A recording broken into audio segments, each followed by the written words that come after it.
ಉಜ್ವಲ ಭವಿಷ್ಯ ನಿರೀಕ್ಷೆಯಲ್ಲಿರುವ ಎಲ್ಲ ತರುಣ ಭಾರತಕ್ಕೆ ನಮಸ್ಕಾರ ನಮಸ್ಕಾರ ನಮಸ್ಕಾರ. ಮೈ ಡಿಯರ್ ಫ್ರೆಂಡ್ಸ್, ಸಾಕಷ್ಟು ಅಧಿಸೂಚನೆಗಳು ಬಂದಿದ್ದಾವೆ.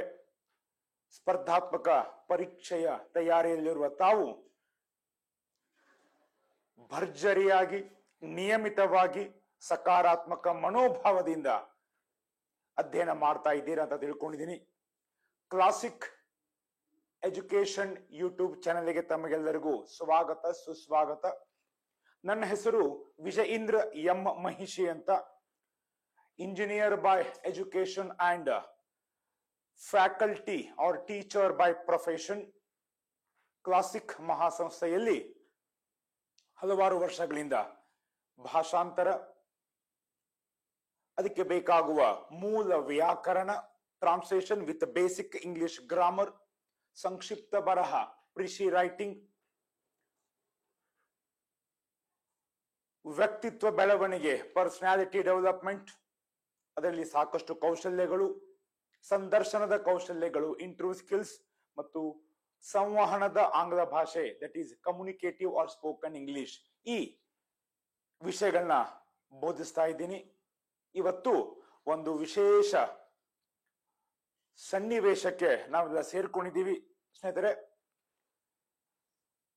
ಮುಂಬರುವ ಸಾಕಷ್ಟು ಪರೀಕ್ಷೆಗಳು, ವಿಎಒ, ಪಿಡಿಒ, ಕೆಎಎಸ್ ಪ್ರಿಲಿಮ್ಸ್, ಆಮೇಲೆ KAS mains, IAS prelims, IAS mains ಇತ್ಯಾದಿ ಇತ್ಯಾದಿ ಇತ್ಯಾದಿ.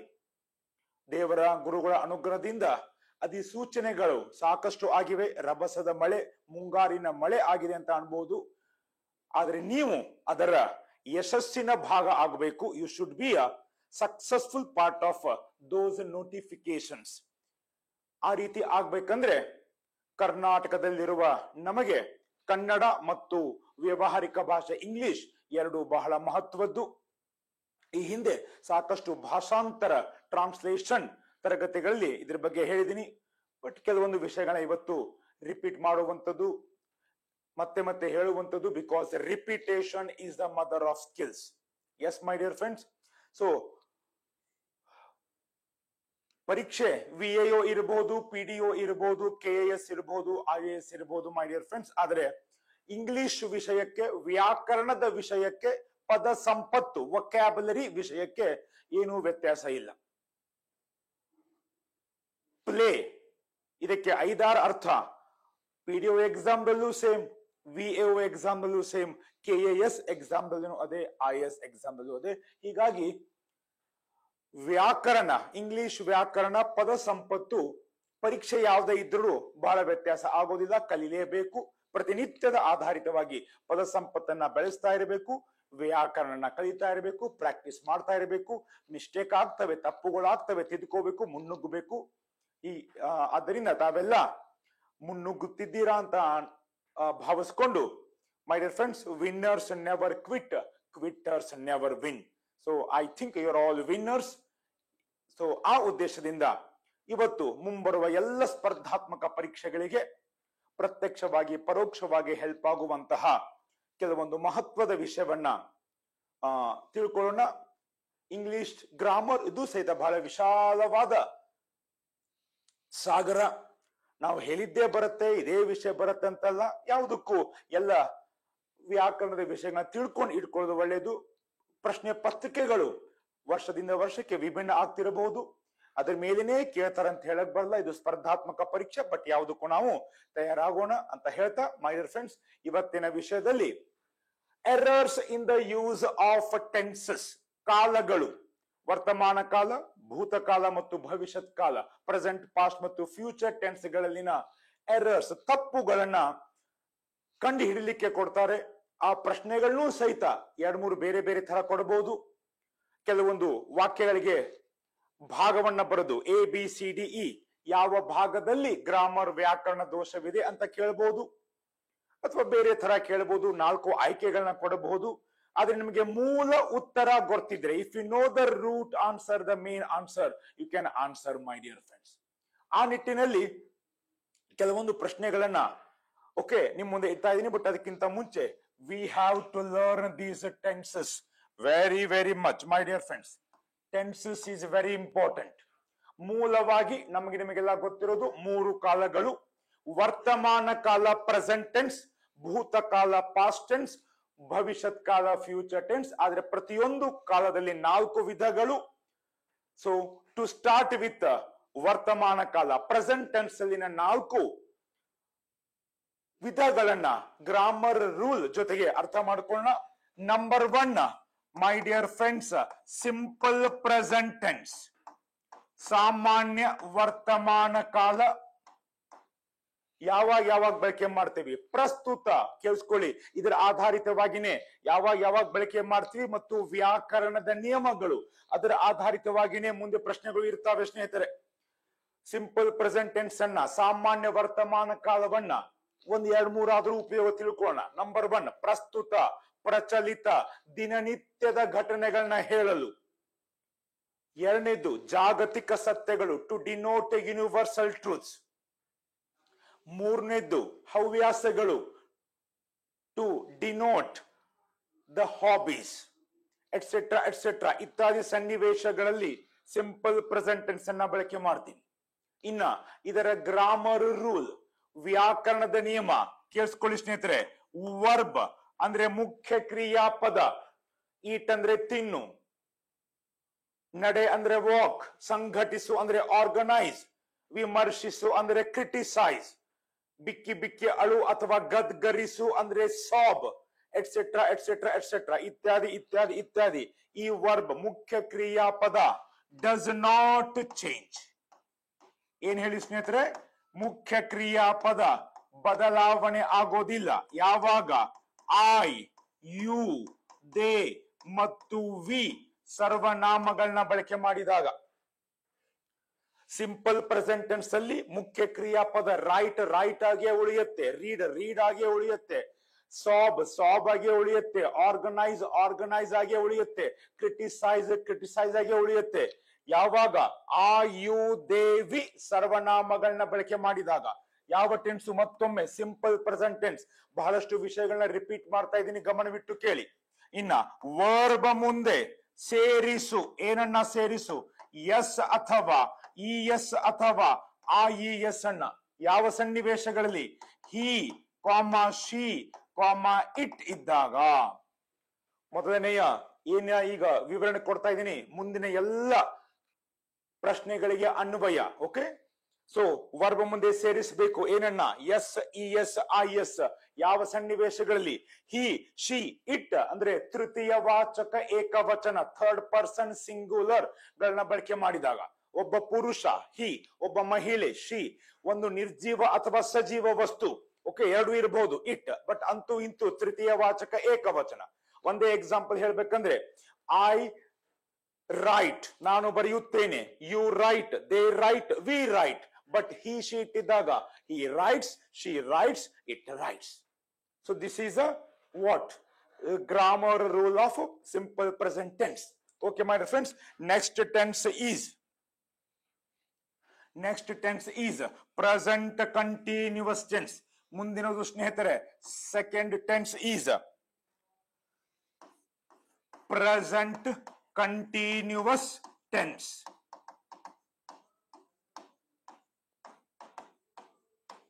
ಒಂದ್ ತಿಳ್ಕೊಂಬಿಡಿ, ಕಂಟಿನ್ಯೂಸ್ ಬಂದ ತಕ್ಷಣ ವರ್ಬ್ ING ಬೇಕು. ಕಂಟಿನ್ಯೂಸ್ ಬಂದ ತಕ್ಷಣ ವರ್ಬ್ ING ಬೇಕು. ಕಂಟಿನ್ಯೂಸ್ ವರ್ಡ್ ಬಂದ ತಕ್ಷಣ ವರ್ಬ್ ING. ಈ ವರ್ಬ್ ING ಗೆ V4 ಅಂತಾನು ಹೇಳ್ತೀವಿ. ಇನ್ನ ಪ್ರೆಸೆಂಟ್ ಕಂಟಿನ್ಯೂಸ್ ಟೆನ್ಸ್ ಯಾವಾಗ ಬಳಕೆ ಮಾಡ್ತೀವಿ? ಮಾತನಾಡುವ ವೇಳೆಯಲ್ಲಿ ಮತ್ತು ಸದ್ಯ ವರ್ತಮಾನದಲ್ಲಿ ನಡೆಯುತ್ತಿರುವ ಕ್ರಿಯೆಗಳನ್ನು ಹೇಳಲು. Okay, to denote an action or actions which are taking place at the time of speaking and also in the present time or tense. To denote such activities, present continuous tense is used. What is the grammar rule? First, there should be verb ING, that is V4.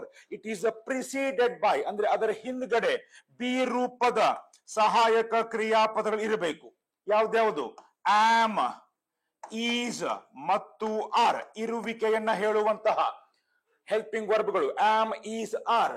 Am ಅನ್ನ I ಸರ್ವನಾಮದ ಜೊತೆಗೆ, is ಅನ್ನ ನಿಮ್ಗೆ ಗೊತ್ತಿದೆ ಹಿ, she, it ಜೊತೆಗೆ ಬರೀತಾ ಇಲ್ಲ, ಹೇಳ್ತಾ ಇದ್ದೀನಿ, ಗಮನವಿಟ್ಟು ಕೇಳಿ.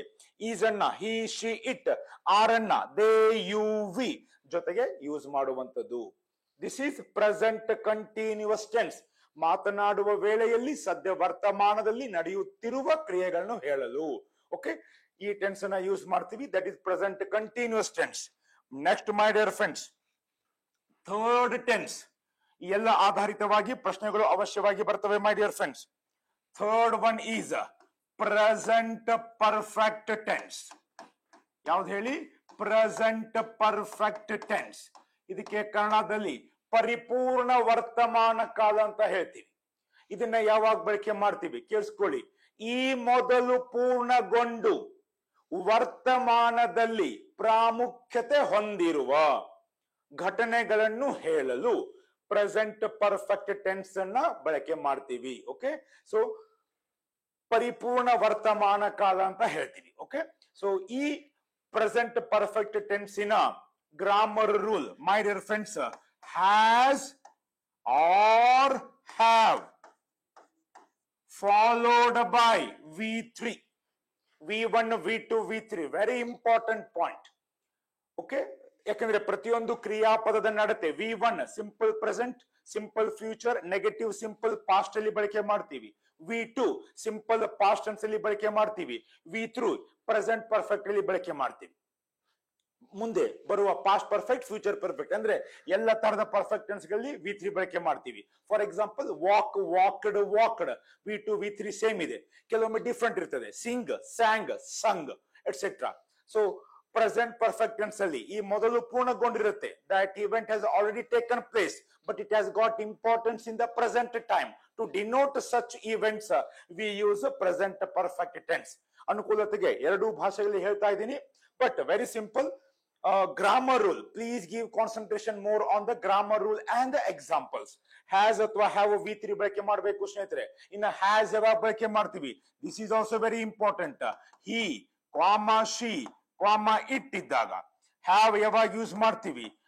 I, you, they ಮತ್ತು we ಇದ್ದಾಗ. has ಅನ್ನ he, she, it, have ಅನ್ನ I, they, you, we ಇದ್ದಾಗ ಬಳಕೆ ಮಾಡುವಂಥದ್ದು. ಇದನ್ನು ಮುಂದೆ V3 ಬಳಕೆ ಮಾಡುವಂಥದ್ದು. This is present perfect tense. ಇನ್ನ ನಾಲ್ಕನೇ ಟೆನ್ಸ್. ಈ ನಾಲ್ಕು ಟೆನ್ಸ್ ಅರ್ಥ ಮಾಡ್ಕೊಂಡ್ರೆ ಮುಂದಿನ 10 ಉದಾಹರಣೆಗಳು ಬಹಳ ಈಸಿಯಾಗಿ ನಾವು ಮಾಡಬಹುದು my dear friends. Next one is present perfect continuous tense. ಯಾವಾಗ ಬಳಕೆ ಮಾಡ್ತೀವಿ ಕೇಳಿಸ್ಕೊಳ್ಳಿ. ಈ ಮೊದಲು ಆರಂಭಗೊಂಡು ವರ್ತಮಾನದಲ್ಲಿ ನಡೆಯುತ್ತಿರುವ ಕ್ರಿಯೆಗಳನ್ನು ಹೇಳಲು. The events which have already started and still going on in the present time or tense. To indicate or to denote such events, we use a present perfect continuous tense. I repeat in Kannada, ಈ ಮೊದಲು ಆರಂಭಗೊಂಡು ವರ್ತಮಾನದಲ್ಲಿ ನಡೆಯುತ್ತಿರುವ ಕ್ರಿಯೆಗಳನ್ನು ಹೇಳಲು ಈ ಕಾಲವನ್ನು ಬಳಸುತ್ತೇವೆ. ಇಲ್ಲಿ grammar rule, continuous ಬಂದ ತಕ್ಷಣ ಏನ್ ಬರ್ಬೇಕಂತ ಹೇಳಿದ್ದೆ. ಈಗ ಕಂಟಿನ್ಯೂಸ್ ವರ್ಬ್ ಬಂದ ತಕ್ಷಣ verb ing, and verb ing is called as V4. ಆದ್ರೆ ಇದರ ಹಿಂದೆ ಪ್ರಿಸೀಡೆಡ್ ಬೈ, ಇದರ ಹಿಂದೆ ಇಲ್ಲಿ ಹ್ಯಾಸ್ ಆರ್ ಹ್ಯಾವ್ ಬೀನ್ ಇರುತ್ತೆ ಸ್ನೇಹಿತರೆ. ಏನಿರುತ್ತೆ? Has or have been. ಈ ಹ್ಯಾಸ್ ಹ್ಯಾವ್ ಬೀನ್ ಏನ್ ತೋರಿಸುತ್ತೆ ಅಂದ್ರೆ ಡ್ಯೂರೇಷನ್ ಅಥವಾ ಅವಧಿ ಅಥವಾ ಕಾಲಾವಧಿ. ಆ ಅವಧಿಯನ್ನ ಹೇಳಲೂಬಹುದು. We can mention. ಅವಧಿಯನ್ನ ಹೇಳದೇನೂ ಇರಬಹುದು. Okay, we may not mention. But has have been ಬಂದಾಗ ಕೇಳಿಸ್ಕೊಳ್ಳಿ, ಹ್ಯಾಸ್ ಹ್ಯಾವ್ ಬೀನ್. ಯಾಕೆ? ಈ ಮೊದಲು ಆರಂಭಗೊಂಡು ಈಗೂ ನಡೀತಾ ಇದೆ. ಸೊ ಆರಂಭಗೊಂಡಾಗಿನಿಂದ ಇಲ್ಲಿವರೆಗೆ ಒಂದು ಅವಧಿ ಇರುತ್ತೆ ತಾನೆ. ಆ ಅವಧಿಯನ್ನ ಇಲ್ಲಿ ಒಮ್ಮೊಮ್ಮೆ ಹೇಳಲಾಗುತ್ತೆ, ಹೇಳಲಾಗೋದಿಲ್ಲ. ಆದರೆ ಪ್ರೆಸೆಂಟ್ ಪರ್ಫೆಕ್ಟ್ ಕಂಟಿನ್ಯೂಸ್ ಟೆನ್ಸ್ ಅಲ್ಲಿ ಕಾಲಾವಧಿ ಇದ್ದೇ ಇರುತ್ತೆ. ಈ 4 ವಿಷಯಗಳನ್ನ ಗಮನಿಸಿ, ಸೊ ದಟ್ ಮುಂದಿನ ಎಕ್ಸಾಂಪಲ್ ನನಗೆ ಈಸಿಯಾಗಿ ಅರ್ಥ ಆಗ್ತವೆ. ಈ 4 ಎಕ್ಸಾಂಪಲ್ ಗೆ ಒಂದು ಉದಾಹರಣೆ ಕೊಡ್ತೀನಿ ಮೈ ಡಿಯರ್ ಫ್ರೆಂಡ್ಸ್. ಈಗ ನಾನು ಹೇಳಿರೋದು I right essays every day. ಪ್ರತಿನಿತ್ಯ ನಾನು ನಿಬಂಧಗಳನ್ನು ಬರೆಯುತ್ತೇನೆ, simple present. I am writing essays. Essay ಬರೀತಾ ಇರ್ತೀನಿ, ನನ್ನ ಫ್ರೆಂಡ್ ಫೋನ್ ಮಾಡ್ತಾರೆ, ವಾಟ್ ಆರ್ ಯು ಡೂಯಿಂಗ್? ಮಾತನಾಡುವ ವೇಳೆ ನಡೀತಾ ಇದೆ, ಫೋನ್ ಮಾಡ್ತಾ ಬರಿತಾ ಒಂದ್ ಜೊತೆ ಮಾತಾಡ್ತೀನಿ. ಐ ಆಮ್ ರೈಟಿಂಗ್ ಎಸ್ಸೇಸ್, ನಾನು ನಿಬಂಧಗಳನ್ನು ಬರೆಯುತ್ತಿದ್ದೇನೆ. ಬರೋದ್ ಜಸ್ಟ್ ಇಟ್ಟಿರ್ತೀವಿ, ಫೋನ್ ಬರುತ್ತೆ, ಏನ್ ಮಾಡ್ತಾ ಇದೀಯಾ, ವಾಟ್ ಆರ್ ಯು ಡೂಯಿಂಗ್? ಅವಾಗ ಹೇಳ್ಬೋದು I have just return essays, ಬರೆದಿದ್ದೇನೆ.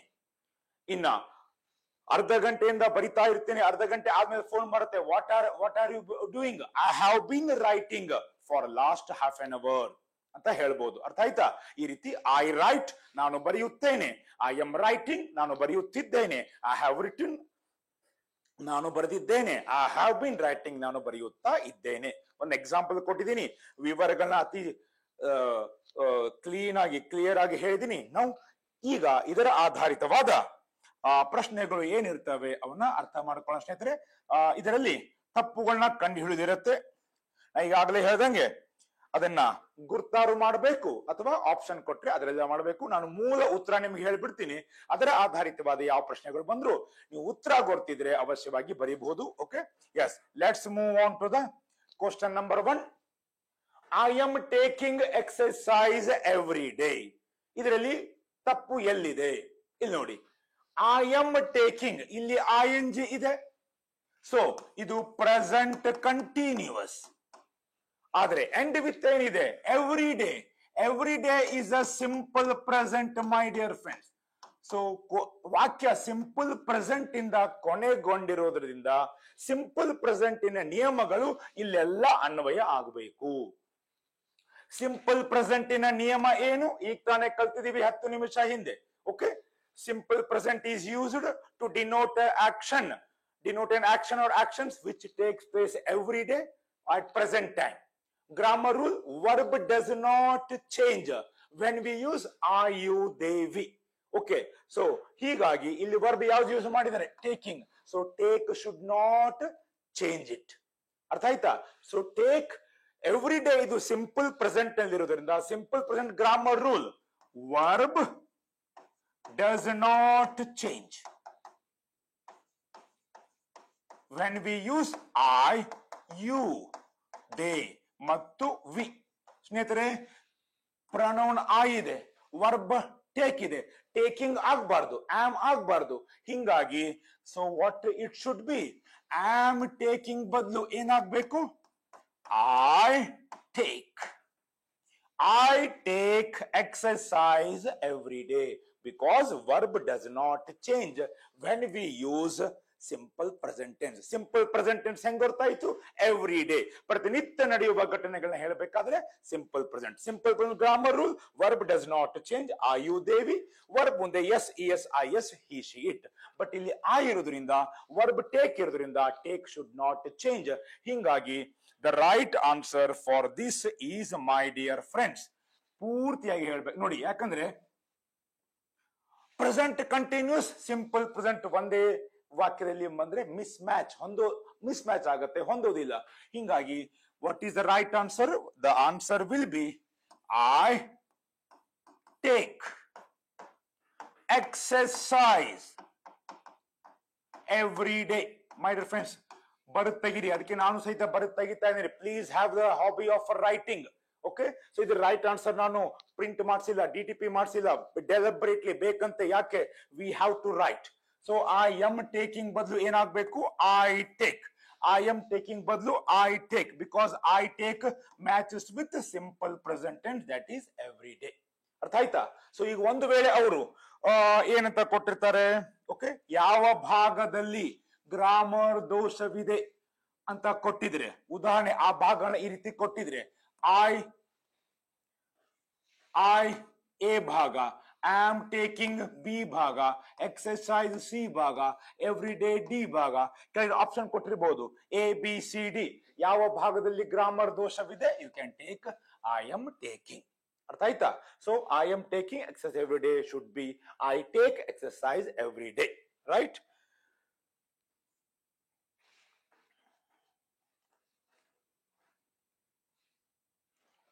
Yes, let's move on to the ಒಂದು ಟೈಮಿಗೆ ಒಂದೇ ನಿಮಗೆ ಎಕ್ಸಾಂಪಲ್ ಕೊಡ್ತಾ ಇದ್ದೀನಿ.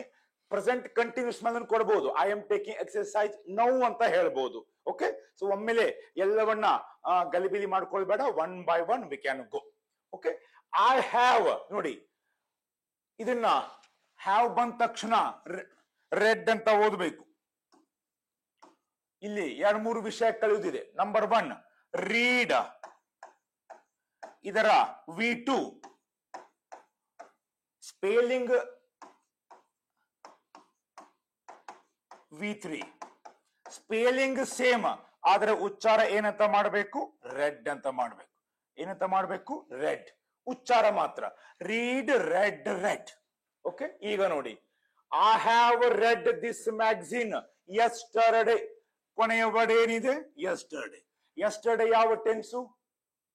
Simple past. ಹೌದಾ? ನಿನ್ನೆ ಸಿಂಪಲ್ ಪಾಸ್ಟ್. ಇಲ್ಲಿ ಸಿಂಪಲ್ ಪಾಸ್ಟ್ ಇದೆ, ಇಲ್ಲಿ ಹ್ಯಾವ್ ಇದೆ. ಸಿಂಪಲ್ ಪಾಸ್ಟ್ ಇದ್ದಾಗ ಹ್ಯಾವ್ ಯಾಕೆ ಬರುತ್ತೆ? Have is in present tense. Present tense ಅಲ್ಲಿ ಯಾವುದೋ ಒಂದು ಟೆನ್ಸ್ ಇದೆ. ಐ ಹ್ಯಾವ್ V3 ಬಂದಿರೋದ್ರಿಂದ ಇದು ಪ್ರೆಸೆಂಟ್ ಪರ್ಫೆಕ್ಟ್. ಅರ್ಥ ಆಯ್ತಾ? ಇಲ್ಲಿ ಪ್ರೆಸೆಂಟ್ ಪರ್ಫೆಕ್ಟ್ ಇದೆ, ಇಲ್ಲಿ ಪಾಸ್ಟ್ ಇದೆ. So ended with yesterday. So yesterday ಯಾವ ಟೆನ್ಸು? Simple past. ಹೀಗಾಗಿ ಸೊ ಇಲ್ಲಿ ಐ ಹ್ಯಾವ್ ರೆಡ್ ಬದಲು ಐ ರೆಡ್ ಅಂತ ಆಗ್ಬೇಕು. I read this magazine yesterday. ಕನ್ನಡದಲ್ಲಿ ನಾನು ನಿನ್ನೆ ಈ ಪತ್ರಿಕೆಯನ್ನ ಓದಿದೆ. ಐ ಹ್ಯಾವ್ ರೆಡ್ ಅರ್ಥ ಏನಾಗುತ್ತೆ? ಓದಿದ್ದೇನೆ. ಓದುತ್ತೇನೆ ಸಿಂಪಲ್ ಪ್ರೆಸೆಂಟ್, ಓದುತ್ತಿದ್ದೇನೆ present continuous. I have read ಓದಿದ್ದೇನೆ. ನಿನ್ನೆ ಪಾಸ್ಟ್ ಟೆನ್ಸು, ಇದ್ದೇನೆ ಪ್ರೆಸೆಂಟ್ ಟೆನ್ಸು. ಇನ್ನೊಂದು ಹೇಳ್ತಾ ಇದ್ದೀನಿ, ಕೊನೆಯ 3 ಅಕ್ಷರಗಳಲ್ಲಿ, ಒಮ್ಮೊಮ್ಮೆ 2 ಅಕ್ಷರಗಳಲ್ಲಿ, ಅತಿ ವಿರಳವಾಗಿ 4 ಅಕ್ಷರಗಳಲ್ಲಿ ಟೆನ್ಸ್ ಇರುತ್ತೆ. ಓಕೆ, ಇದ್ದೇನೆ ಪ್ರೆಸೆಂಟ್, ಇದ್ದೆ ಪಾಸ್ಟ್. ಸೊ ನಾನು ಓದಿದೆ, ಯೆಸ್ಟರ್ಡೇ ಇರೋದ್ರಿಂದ, ಪಾಸ್ಟ್ ಇರೋದ್ರಿಂದ ಐ ಹ್ಯಾವ್ ರೆಡ್ ಬದಲು ಏನಾಗ್ಬೇಕು? I read. So I read this magazine yesterday. ಅರ್ಥ ಆಯ್ತಾ? ಓಕೆ, ಯಾವ್ದ್ರಿಂದ ಕೊನೆಗೊಂಡಿರುತ್ತೆ ಸ್ನೇಹಿತರೆ? ಆ ಟೆನ್ಸ್ ಅನ್ನ ಅರ್ಥ ಮಾಡ್ಕೊಳ್ಳಿ. Yesterday simple past. Simple past ಇದ್ದಾಗ ಏನ್ ಬಳಕೆ ಮಾಡಬೇಕು? ಸಿಂಪಲ್ ಪಾಸ್ಟ್ ಇದ್ದಾಗ what is a grammar rule? Simple past ಇದ್ದಾಗ ಗ್ರಾಮರ್ ರೂಲ್ V2 ಬಳಕೆ ಮಾಡಬೇಕು. ರೀಡ್ ಇದರ V2 ರೆಡ್, V3 ರೆಡ್. ನೋಡಿ, ಎಲ್ಲ ಗೊತ್ತಿರಬೇಕು. V1 V2 V3. ಟೆನ್ಷನ್ ತಗೋಬೇಡಿ. Every day 10 verbs, 20 verbs, 30 verbs. Okay, so ಈ ರೀತಿ ಮಾಡ್ತಾ ಹೋದ್ರೆ ವಿ ಕ್ಯಾನ್ ಕಮ್ ಟು. ಯಾಕೆ? ಪ್ರತಿಯೊಂದು ಕ್ರಿಯಾಪದದ ನಡತೆ, behaviour is different. So yesterday simple past, ಇಲ್ಲಿ ಸಿಂಪಲ್ ಪಾಸ್ಟ್ ಬರಬೇಕು. ಸಿಂಪಲ್ ಪಾಸ್ಟ್ ಅಲ್ಲಿ ರೂಲ್ V2 ಬರೀ ರೆಡ್ ಆಗುತ್ತೆ. ಸೊ ಐ ಹ್ಯಾವ್ ಬರಬಾರದು. So what is the final answer? I read this magazine yesterday. Okay, have read ಬರಕೂಡುದು. The final right answer is. Okay, ಸರಿಯಾದ ಉತ್ತರ ಬರೀತೀನಿ, ಆಮೇಲೆ ಬರ್ಕೊಂಡು ಪ್ರಾಕ್ಟೀಸ್ ಮಾಡಿ. The right answer is I. ಇದನ್ನ ಉಚ್ಚಾರ ಮಾಡಬೇಕಾದ್ರೆ ರೆಡ್, ಐ ರೆಡ್ ದಿಸ್. ಎಲ್ಲ ಸರಿ ಆದ್ಮೇಲೆ, ಎರರ್ ಕರೆಕ್ಷನ್ ಮಾಡಿದ ಮೇಲೆ ಇನ್ನೊಮ್ಮೆ ಓದಿ ತೆಗಿರಿ, ಬರೀರ್ ತೆಗಿರಿ. Please write I read this magazine yesterday. And sentence is in simple past tense. Okay, my dear friends, so this is about the second example. Next, move on to the next. She has seen you in the function, comma, last night. ಇನ್ನೊಮ್ಮೆ ಓದ್ಕೊಳ್ಳಿ. She has seen you in the function last night. ಯಾವುದು ಕೊನೆಯ ಪದ? Last night. Last night ಅಂದ್ರೆ ಕಳೆದ ಹಿಂದಿನ ರಾತ್ರಿ. So again ಮತ್ತೆ ಯಾವ ಟೆನ್ಸ್ ಸ್ನೇಹಿತರೆ? Simple past. ಸಿಂಪಲ್ ಪಾಸ್ಟ್ ಅಲ್ಲಿ ಗ್ರಾಮರ್ ರೂಲ್ ಏನಿರಬೇಕು? V2 ಇರಬೇಕು. ವರ್ಬ್ ಏನಿದೆ? ಇಲ್ಲಿ ಸೀನ್ ಇದೆ, ಸಿ. ಇದರ V2 ಸಾ. ಇದರ V3 ಸೀನ್ ಇದೆ. V1, V2, V3. So we should use the word saw because it is in simple past. ಅವ್ರೇನ್ ಯೂಸ್ ಮಾಡಿದ್ದಾರೆ? She has seen. Has seen ಇದು has V3 ಬಂದ್ರಿಂದ ಇದು ಪ್ರೆಸೆಂಟ್ ಪರ್ಫೆಕ್ಟ್. ಇದು ಸಿಂಪಲ್ ಪಾಸ್ಟ್. ಮಿಸ್ ಮ್ಯಾಚ್ ಆಗುತ್ತೆ, ಹೊಂದೋದಿಲ್ಲ. So ಹಿಂಗಾಗಿ ended with simple past we have to use V2. So has seen ಬದಲು what is a V two of see? ನೋಡಿ ಗೊತ್ತಿರಬೇಕು, ಸೀನ್ ಇದರ ಮೂಲ ರೂಪ, ಸಿ ಸಾ ಸೀನ್. V1 V2 V3 ಗೊತ್ತಿದ್ದಾಗನೇ ಇದೆಲ್ಲ ಆಗತ್ತೆ, ಒಂದಕ್ಕೊಂದು ಕನೆಕ್ಟೆಡ್ ಇರೋದು ಸ್ನೇಹಿತರೆ. ಹಿಂಗಾಗಿ ಯಾವುದು ಟೆನ್ಷನ್ ಇರಲಾರ್ದೆ ಡೈಲಿ ಹೇಳಿದ್ನಲ್ಲ, ಮತ್ತೊಮ್ಮೆ ಪುನರುತ್ತಿಸ್ತಾ ಇದ್ದೀನಿ, V1 V2 V3. Okay, exam ಬಂದಿದೆ, ಬೇಗ ಬೇಗ ಮಾಡಬೇಕು ಅಂತ ಹೇಳಿ ಸ್ಕಿಪ್ ಮಾಡಕ್ ಬರಲ್ಲ. ಈಗೂ ಕಾಲ ಮಿಂಚಿಲ್ಲ. Every day sit with positive attitude. ಸ್ವಲ್ಪ ಬೇರೆ ಆರಾಮದಾಯಕ ಕಾರ್ಯಕ್ರಮಗಳು, ಆಟಗಳು ಅವನ್ನೆಲ್ಲ ನಿಲ್ಲಿಸಿ ಇದಕ್ಕೆ ನೀವು ಬೆನ್ನು ಹತ್ತಿದ್ರೆ ಆರಾಮ್ಸೆ ಈಗಾದ್ರೂ ಪ್ರಿಪರೇಷನ್ ಶುರು ಮಾಡಿದ್ರೆ ಅವಶ್ಯವಾಗಿ ಒಳ್ಳೆಯ ಸಕ್ಸಸ್ ದೊಂದಿಗೆ ಪರೀಕ್ಷೆನ ಎದುರಿಸಬಹುದು. ಓಕೆ, ಸೊ ಈಗ ಟೆನ್ಸಸ್ ರಿಲೇಟೆಡ್ ಪ್ರಶ್ನೆಗಳು ಇದ್ರೆ ನಾವು V1 V2 V3 ಅರ್ಥ ಮಾಡ್ಕೊಳ್ಳೇಬೇಕು. ಇವೆಲ್ಲ ಒಂದಕ್ಕೊಂದು ಕಂಡು ಬರೀ ಟೆನ್ಸ್ ನಾವು ಅರ್ಥ ಮಾಡ್ಕೊಳ್ಳಕ್ ಬರಲ್ಲ. ಹೀಗಾಗಿ ನೋಡಿ, V1 V2 V3 ಸೀನ್ ಇದೆ, ಇದರ ಮೂಲ ರೂಪ ಸಿ. ಓಕೆ, ಸಿ ಇದರ V2 ಸಾ. ಹಿಂಗಾಗಿ ಏನ್ ಮಾಡ್ಬೇಕು? She saw. She saw you in the function last night. ನೋಡಿ ಈಗ ಹೊಂದತ್ತೆ. Saw is also simple past, last night simple past, we have used V2. ಎಲ್ಲವೂ ವ್ಯವಸ್ಥಿತವಾಗಿ ನಿಯಮದ ಪ್ರಕಾರನೇ ಆಗಿದೆ. ಅರ್ಥ ಆಯ್ತಾ? So what is a final answer my dear friends? ಇದೆಲ್ಲ ಇರೇಸ್ ಮಾಡಿ ಇನ್ನೊಮ್ಮೆ ಹೇಳ್ತೀನಿ. ಕೊನೆಯ ಪದ ಸಿಂಪಲ್ ಪಾಸ್ಟ್ ಅಲ್ಲಿ ಇದೆ. ಸಿಂಪಲ್ ಪಾಸ್ಟ್ ಯೂಸ್ ಮಾಡಬೇಕಾದ್ರೆ V2 ಬಳಕೆ ಮಾಡಬೇಕು. ವರ್ಬ್ ಇಲ್ಲಿ ಸಿ ಇದೆ, ಸಿ ಇದರ V2 ಸಾ. ಹಿಂಗಾಗಿದೆ ರೈಟ್ ಆನ್ಸರ್. ಓಕೆ, ದಯಮಾಡಿ ರೈಟ್ ಆನ್ಸರ್ ನ ಬರುತ್ತೆ ತೆಗಿರಿ. ಶಿ ಸಾ ಯು, ನಿನ್ನೆ ಒಂದು ಕಾರ್ಯಕ್ರಮದಲ್ಲಿ ನಿನ್ನನ್ನು ನೋಡಿದಳು. She saw you in the function yesterday. ಅರ್ಥ ಆಯ್ತಾ ಸ್ನೇಹಿತರೆ? So this is the third sentence. Next, when I reached home my father already came. ಇಲ್ಲಿ ಪದ ಸಂಪತ್ತು ಇಂಪಾರ್ಟೆಂಟ್. ಆಲ್ರೆಡಿ ಅಂದ್ರೆ ಆಗಾಗಲೇ, ಈಗಾಗಲೇ, ಆಗಾಗಲೇ ಆಗಿತ್ತು ಎಂಬ ಅರ್ಥ. ಕೇಮ್. ಓಕೆ, ಇಲ್ಲಿ ನೋಡಿ, when I reached home, ಯಾವಾಗ ನಾನು ಮನೆಯನ್ನು ತಲುಪಿದೆನೋ. ನನ್ನ ತಂದೆ, ಈಗ ಆಗಲೇ ಬಂದ್ರು ಆಗಲ್ಲ, ಪಾಸ್ಟ್ ಪರ್ಫೆಕ್ಟ್ ಯೂಸ್ ಮಾಡಬೇಕು. ಕನ್ನಡದಲ್ಲಿ ಬಂದರು, ಬರುತ್ತಿದ್ದರು, ಬಂದಿದ್ದರು, ಬರುತ್ತಾ ಇದ್ದರು. ಇಲ್ಲಿ ಏನಾಯ್ತು? ಯಾವಾಗ ನಾನು, ನೋಡಿ ಅದಕ್ಕೆ ವೊಕ್ಯಾಬ್ಯುಲರಿ ಇಂಪಾರ್ಟೆಂಟ್. ಬೇರೆ ಬೇರೆ ವಾಕ್ಯ ತಗೊಂಡಿದ್ದೀನಿ ಈ ಹಿಂದೆ, ಅದ್ರ ಅರ್ಥ ಹೇಳುದು ಅಷ್ಟು ಕಂಪಲ್ಸರಿ ಅವಶ್ಯಕ ಇದ್ದಿಲ್ಲ. ಇದರಲ್ಲಿ ಅರ್ಥ ಮಾಡ್ಕೋಬೇಕು. ಯಾವಾಗ ನಾನು ಮನೆಯನ್ನು ತಲುಪಿದೆನೋ, ನನ್ನ ತಂದೆ ಆಗಲೇ ಬಂದಿದ್ದರು, ಬಂದ್ರು ಅಲ್ಲ, ಬಂದಿದ್ದರು ಆಗ್ಬೇಕು. ಬಂದಿದ್ದರು ಇದ್ದಾಗ, ಒತ್ತಕ್ಷರ ಇದ್ದಾಗ ಪಾಸ್ಟ್ ಪರ್ಫೆಕ್ಟ್ ಆಗತ್ತೆ. ಕೇಳಿಸ್ಕೊಳ್ಳಿ, ಬಂದರು, ಬರುತ್ತಿದ್ದರು, ಬಂದಿದ್ದರು, ಬರುತ್ತಾ ಇದ್ದರು. ಸಿಂಪಲ್ ಪಾಸ್ಟ್ ಟೆನ್ಸ್ ಅಲ್ಲಿ ಕನ್ನಡ ಕ್ರಿಯಾಪದದಲ್ಲಿ ಒತ್ತಕ್ಷರ ಇರಲ್ಲ.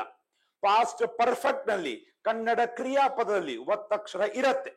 ಓಕೆ, ಅಷ್ಟೇ ವ್ಯತ್ಯಾಸ. ಯಾಕೆ? ಅಲ್ಲಿ ಒಂದು ನಿರ್ದಿಷ್ಟವಾದ ಸಮಯ ಇದೆ. ಯಾವ ಸಮಯ? ನೀನು ಯಾವಾಗ ಮನೆಯನ್ನು ತಲುಪಿದೆ ಆವಾಗ ನಿಮ್ಮ ತಂದೆ ಬಂದರು ಆಗೋಲ್ಲ, ಅರ್ಥನೂ ಆಗಲ್ಲ. ಬಂದಿದ್ದರು ಅಂತ ಹೇಳ್ಬೇಕಾದ್ರೆ ಒತ್ತಕ್ಷರ ಇದೆ.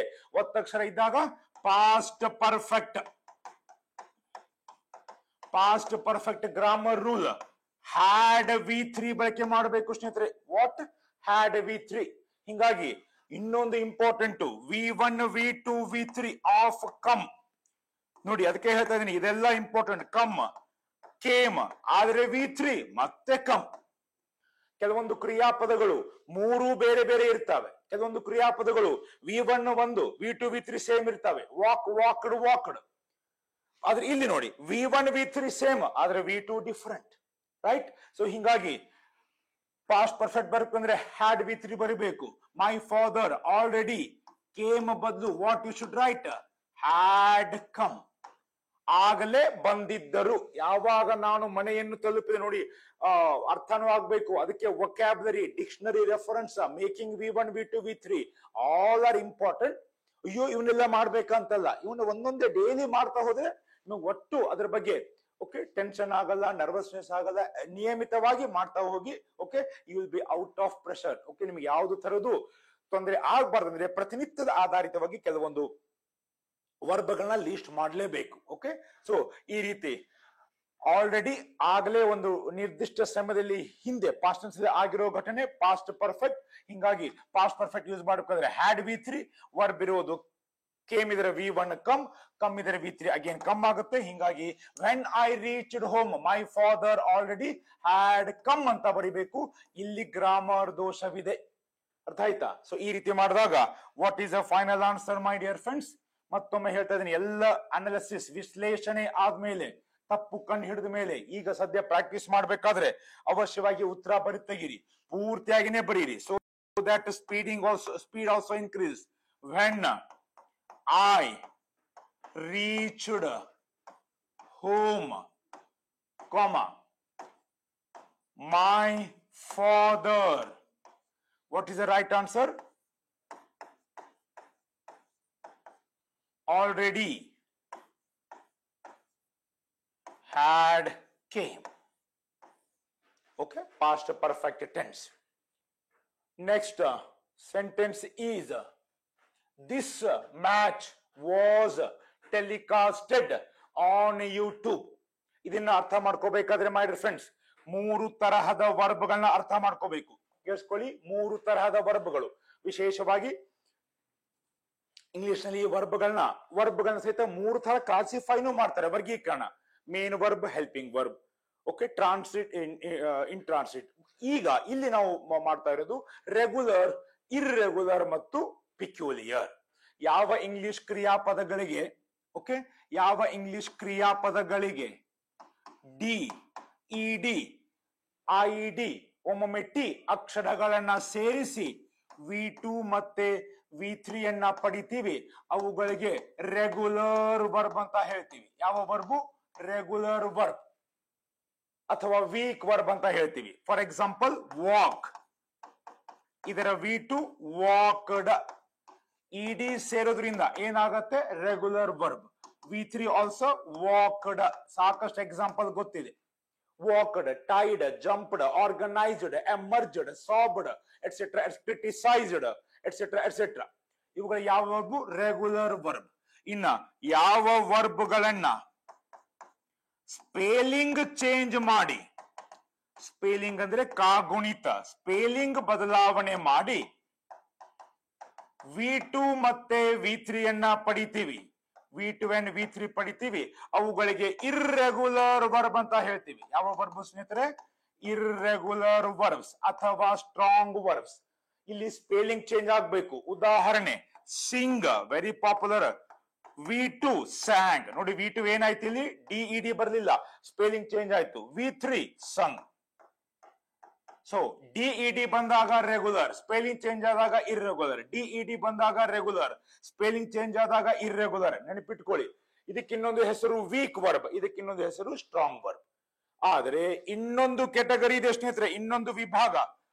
ಆ ವಿಭಾಗದಲ್ಲಿ ಬರುವ ವರ್ಬ್ಗಳು 3 ರೂಪದಲ್ಲೂ ಬದಲಾವಣೆ ಆಗಲ್ಲ. V1, V2, V3 all are same. With the very popular example, cut. ಇಂತಹ ವರ್ಬ್ಗಳಿಗೆ my dear friends peculiar verbs ಅಂತ ಹೇಳ್ತೀವಿ.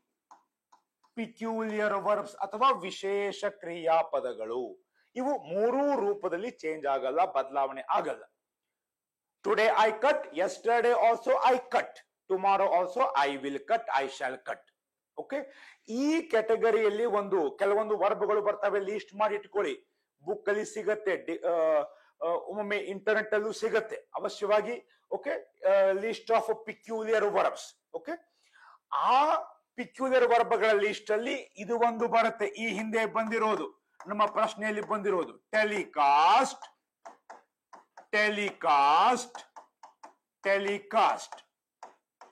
ನಾನು ಲೀಸ್ಟ್ ಮಾಡ್ತಾ ಇದ್ದೀನಿ, ಹಿಂಗಾಗಿ ಗೊತ್ತಾಯ್ತು. ಬ್ರಾಡ್ಕಾಸ್ಟ್ ಬರುತ್ತೆ, ಸ್ಪ್ರೆಡ್,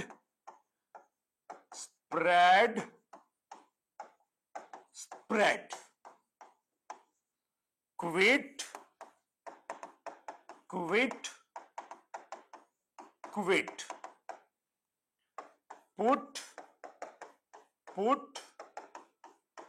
ಪುಟ್, ಎಟ್ಸೆಟ್ರಾ. ಸೊ ಪಿಕ್ಯುಲರ್ ವರ್ಬ್ ಅತಿ ಕಡಿಮೆ ನಂಬರ್ ದಲ್ಲಿ ಇದಾವೆ, ಅವುಗಳ ಲಿಸ್ಟ್ ಮಾಡಿ ಇಟ್ಕೊಂಡ್ಬಿಡಿ. ಇವು ಪಾಸ್ಟ್ ಟೆನ್ಸ್ ಅಲ್ಲಿ ಏನಾಗಲ್ಲ, ಚೇಂಜ್ ಆಗಲ್ಲ. ಟೆಲಿಕಾಸ್ಟ್ ಉಳಿಯುತ್ತೆ, ಟೆಲಿಕಾಸ್ಟೆಡ್ ಉಳಿಯಲ್ಲ. ಇದನ್ನ ಗಮನಿಸಿ, ಈಗ ನಿಮಗೆ ಉತ್ತರ ಆಟೋಮೆಟಿಕ್ ಸಿಗತ್ತೆ. ವಾಸ್ ಇರೋದ್ರಿಂದ ಯಾವ ಟೆನ್ಸ್? ಪಾಸ್ಟ್. ಇದು ಯಾವ ಟೆನ್ಸ್ ಇದ್ರು ಇಲ್ಲಿ ಚೇಂಜ್ ಆಗೋಲ್ಲ. ಸೊ ಟೆಲಿಕಾಸ್ಟೆಡ್ ಬರಲ್ಲ, ಏನಾಗತ್ತೆ? ಟೆಲಿಕಾಸ್ಟ್. ಸೊ ಗ್ರಾಮರ್ ದೋಷ ಎಲ್ಲಿದೆ? ಇಲ್ಲೇ ಇದೆ. ಓಕೆ, ಸೊ ದಿಸ್ ಮ್ಯಾಚ್, ಈ ಪಂದ್ಯವು ವಾಸ್ ಟೆಲಿಕಾಸ್ಟ್ ಪ್ರಸಾರ ಮಾಡಲ್ಪಟ್ಟಿತು ಯೂಟ್ಯೂಬ್ ಅಲ್ಲಿ. ಓಕೆ, ಸೊ ಹೇಳ್ಬೇಕಾದ್ರೆ ಸಿಂಪಲ್ ಪಾಸ್ಟ್ ಟೆನ್ಸ್ ಬಳಕೆ ಮಾಡಬೇಕಾದ್ರೆ what is the right answer? Telecasted ಬದಲು telecast. So what is the final answer?